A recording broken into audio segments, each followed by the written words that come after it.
So this video will be the 60 horsepower Canadian tune. Now someone said something yesterday along the lines of, oh, you shouldn't be comparing these files. It just sounds like you're just trying to get sales off of these other, by talking crap about these other companies, and it's biased and this and that. Look, it's not biased, because I'm not saying, hey, buy my product because these ones are crap. I'm not doing that at all. What I'm doing is telling everyone what I see, what I think as a tuner based on what exactly I'm seeing. Okay, so it's nothing more crazier than that. Okay, so let's go over it just like we did before. Now, this is versus a stock compare file. Okay, see this? No idle changes, no mass airflow changes, no fuel changes here. Okay, again, you got a company that changed this here.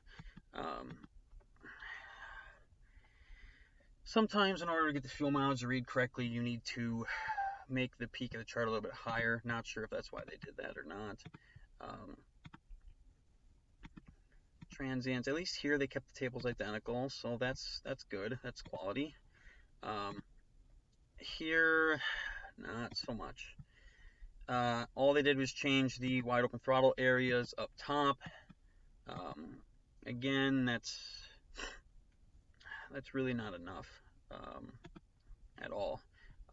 You know, it should be changed significantly through this whole area here based on what you're trying to achieve. Pilot injection, no change, no change, no change. Post injection, no change, no change. Didn't change limiters. Diesel timing. They changed all the diesel timing tables, okay? Yeah, that's nothing really special. Again, confused at what they're trying to do here. So most vehicles drive in this area, which I'm guessing is why they changed that, but that's a little different, I guess. Again, like I said, you should not have negative timing at all on these. No negative timing. Negative timing is after top dead center, meaning the fuel is sprayed after top dead center. If you want combustion, the fuel needs to be sprayed before top dead center in order for it to be compressed with the air mixture and ignited. Fuel after top dead center is not going to do that. You can see that they have increased this. I mean, but look, what kind of number is that? Again, not really that impressed with this tuning at all, to be completely honest. It kind of looks like this and the other tuning that we looked at kind of all mimicked each other with how they did it. Like, they used the same concept in tuning. No pilot changes there, no post changes there, no torque model changes. Some changes through here to the governor and things like that. Nothing too crazy, nothing too big. Pretty common changes, I guess. Just allowing for maximum stock torque through the power band. Nothing really excessive there. Increase some stuff here. Not really sure what they thought they were going to gain out of that, other than allowing a little bit more torque based on fuel temp. There's a possibility that there's a slight limit there. Driver demand, that's also not that great at all, to be completely honest. This is also heavy acceleration areas. Does nothing for the way your pedal feels. Turbocharger, yeah, okay. So I hope people that are watching this have watched the other videos, because so far what I'm showing you is that these VGT tables, these boost controllers are for your VGT, they change the vanes. What you're seeing here is bone stock turbo, all this is stock. All they're doing is trying to add in a turbo brake, is what the attempt is at what they're trying to do here. So not impressed at all. They changed the lower limit so that it wouldn't throw lower limit codes. Upper limit is a little bit right at the max, pretty much. I'm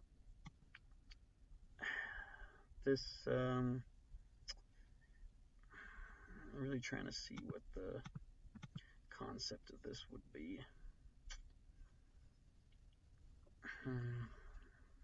This was kind of unnecessary. You're not going to see these RPMs here. Boost, set point. Oh, look at that. Look at that. There's your changes, people, right there. They added boost, cruising, added a little bit wide open throttle. That's it. That would be why they're this plus their timing is a major telltale sign of why these companies don't get that great of fuel mileage, because they're not doing anything for the fuel mileage. None of this stuff that they're doing is going to help fuel mileage at all. I mean, there might be a slight small hair, but look, high altitude, no extra boost.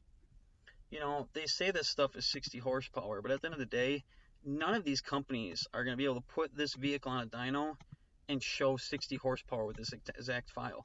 They can't do it. It's not possible.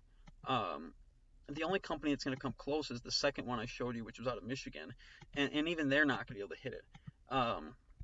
And this point isn't a sales technique. At this point, what I'm going to say is that so far, I'm the only one that has put out dyno proven evidence showing what we do with our files, okay?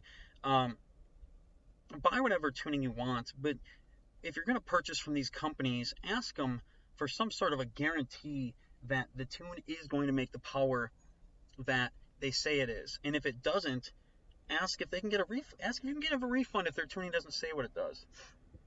You know, this has no benefit. Again, this is a tune that somebody literally could just slap together. Any tuner could slap this together. Anyone that's ever tuned a diesel ever could just slap this together. There's nothing special in here at all. Nothing for the idle. There's absolutely nothing. This is another tuning file with basically wide open throttle changes and some down low timing changes, but none of the changes really make a positive difference. What you look at here, when you look at these diesel timing tables, what you're seeing is like somebody afraid to do something, okay?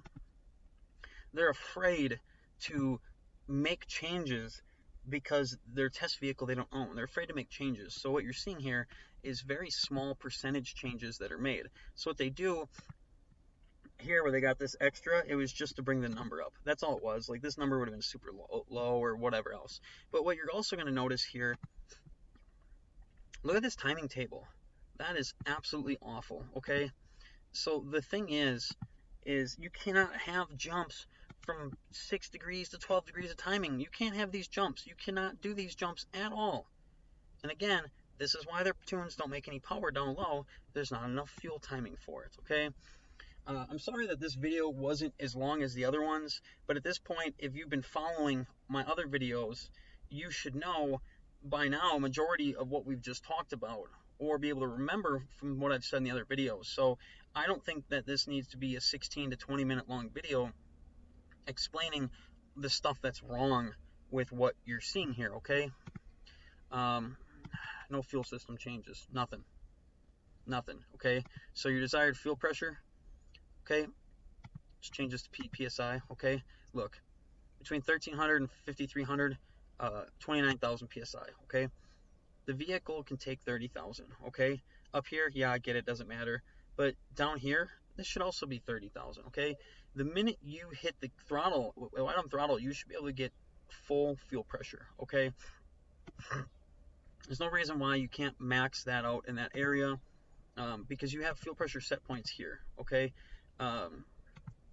Based on PSI, okay? You can go through and you make a lot of changes. So when we do the CP3 conversion, all of these tables are going to be changed to match the CP3 itself, with a combination of it being in the ecodiesel pickup truck. So that concludes this video. Comments, questions, concerns, whatever. If you saw something that you would like me to go more in depth about, please message me or comment preferred, asking what you would like to know. Okay?